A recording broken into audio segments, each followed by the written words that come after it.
অবশেষে তাকে ব্লক করলাম।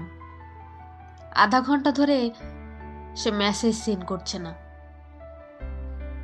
এর মধ্যে আবার ওয়েটিং। তাই রাগ করে মোবাইলটাও অফ করে রাখলাম, যেন কোনো মাধ্যমেই আমাকে খুঁজে না পাই। রাগ উঠলে আমি ওকে ব্লক করি, কিন্তু পরে আবার আনব্লক করি। যাই হোক, সারাদিনের ব্যস্ততায় আর ফোনটা খোলা হয়নি, আর কথাও হয়নি। এখন নীলাকে খুব মনে পড়ছে। ফোন খোলার পরেই টুং করে একটা মেসেজ আসলো,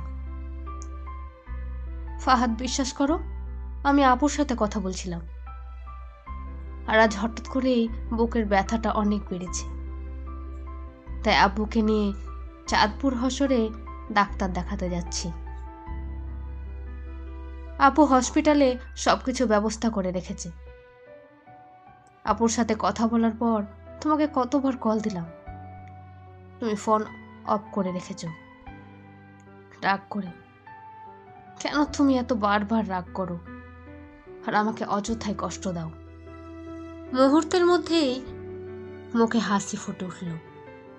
যাক, আমাকে মিস করছে তাহলে। কিন্তু একটু পর একটা মেসেজ আসলো, যাতে লেখা ছিল, ফাহাদ জানো, আমি 1000 বার তোমায় ফোনে ট্রাই করেছি, খুব মিস করছি তোমায় আমি। খুব ইচ্ছে হচ্ছে মৃত্যুর আগে তোমার সাথে একটু কথা বলার। বুকে ব্যথা এত বেড়ে গেছে, আমি আর শ্বাস নিতে পারছি না। হাসপাতালে যাবার আগে হয়তো লঞ্চে থাকা অবস্থায় আমি মারা যাব। শেষবারের মতো তোমাকে দেখতে খুব ইচ্ছে করছে।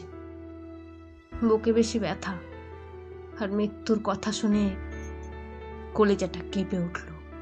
সাথে সাথে ওর নাম্বারে কল দিলাম, নাম্বারটা সুইচ অফ। তারপর ওর বান্ধবী ফারিহার ফোনে ফোন দিলাম। ও যা বলল আমি ঠিক বিশ্বাসই করতে পারছিলাম না, কারণ কাল রাতে চাঁদপুরের একটা লঞ্চ ডুবে যায়, সেই লঞ্চে নাকি নীলা ছিল,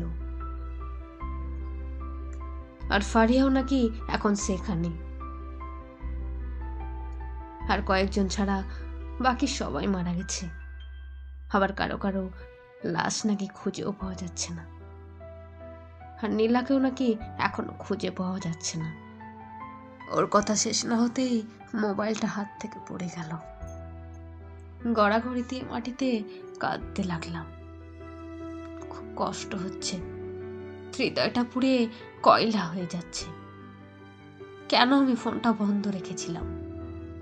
না হয় ওর একটু কথা আমি শুনতে পেতাম। খুব অভিমান করেছে ও আমার উপর, যে অভিমান ভাঙানোর সুযোগটুকু আমাকে দিল না। ও আমাকে এত ভালোবাসতো, আমি আগে কেন বুঝলাম না? না হয় মৃত্যুর মুখে থেকেও কেউ কাউকে মিস করে। আচ্ছা, ওর কি পানির মধ্যে শ্বাস নিতে কষ্ট হয়েছিল? ওর তো লঞ্চে থাকা অবস্থায় বুকের ব্যথায় শ্বাস নিতে কষ্ট হচ্ছিল। ওর মৃত্যুতে কি খুব কষ্ট হয়েছিল? বুকের ব্যথায় সাঁতারও কাটতে পারেনি হয়তো।